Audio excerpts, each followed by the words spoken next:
Hey, y'all. Thank you for joining the Cross Project today. You know, as I was praying and thinking about what God wanted me to share, an old true story came to mind, a true life experience, and it's just something kind of funny that I wanted just to share with you guys in hopes that maybe God will use it to speak to your heart today. As you can see, I got the old trusty crock pot here with me. And I don't know about you, but I cannot cook a lick. And so this is about the only thing I can use to cook with. So anyway, several years ago, my wife Mandy, we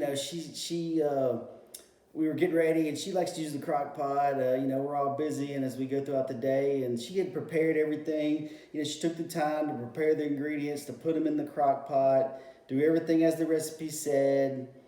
And all she asked of me was to, before I left the day for work, just to turn the crock pot on. And that way, when we got home at the end of the day, our dinner would be ready. So, it was a busy morning for us all. We were rushing around, trying to get ready, just thinking about all the different things we had going on for the day. But in my mind, I kept thinking, got to turn that crock pot on. I've got to turn the crock pot on. Mandy prepared everything in here. She just asked me to do one thing, and that was to turn the crock pot on. So as I was getting ready, I kept thinking and thinking to remind myself to turn the crock pot on. So as I headed out the door, grabbed all my stuff, the last thing I did, I turned the switch, turned the crock pot on. So I headed out the door, went about my day. Well, as the day passed and into the afternoon, I get a phone call near the end of the day, and it was Mandy, and she said, "Hey, how you doing? How's your day?" "Oh, great, good. How was yours?" She goes, "What was the one thing I asked you to do before you left the house today?" And I was like, "I got this. I know what I was supposed to do. You told me I was supposed to turn the crock pot on because that way dinner would be ready when we got home at the end of the day." And she said, "Exactly." And she said, "Do you know what you didn't do before you left the house? You didn't turn the crock pot on." And I'm thinking, I know in my head, I turned the crock pot on, and I swore to her that I said, the last thing I did before I left the house was I hit that switch and I turned the crock pot on. And she said, "Yeah, but you know what doesn't work without electricity, without power? The crock pot. You didn't plug it in. You turned the switch, but you didn't plug it in. So now dinner's ruined and we'll just eat peanut butter and jelly for the rest of the day."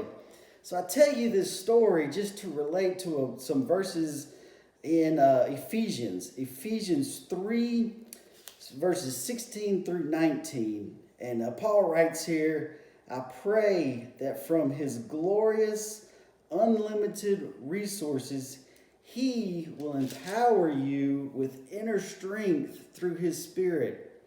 Then Christ will make his home in your hearts as you trust in him. Your roots will grow down into God's love and keep you strong.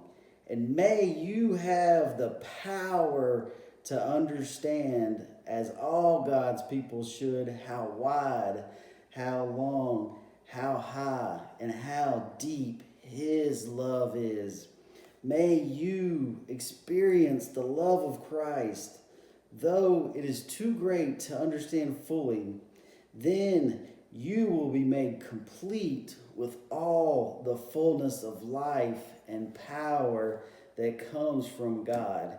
You see, this simple, silly story about not turning the crock pot on and not getting power to cook the dinner is the same with us in life.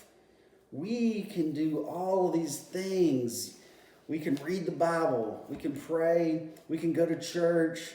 Many of us think if we just go to church, hey, we're good for that week. We can have friends. We can go to Bible studies. We can do all of the things that are important and that we should be doing. But many times we allow life to get too busy and we just do the things just like we put the ingredients in a crock pot. We put the ingredients into our lives, such as reading the Bible or praying or going to church or going to a Bible study, just to go through the motions. It's important to do these things, but we have to do them with the power that comes from the Holy Spirit, the power that comes from having that relationship with Jesus Christ, and the power that we can only get from God. You see, if we do all these things on our own, if we read the Bible, if we go to church, if we sing songs of worship, if we just do the things and check them off a list just to say we did it, it's not going to do us any good unless we have the power of Jesus in our hearts through that relationship with him. So I encourage you today and this week, seek God, seek God's power. Don't let it be about yourself. Die to self and allow God and the Holy Spirit to speak through our hearts and to grow that relationship deep, wide, high, and long. Thank you so much for joining us today on the Cross Project. Please feel free to reach out anytime we can help with anything whatsoever. Have a great day.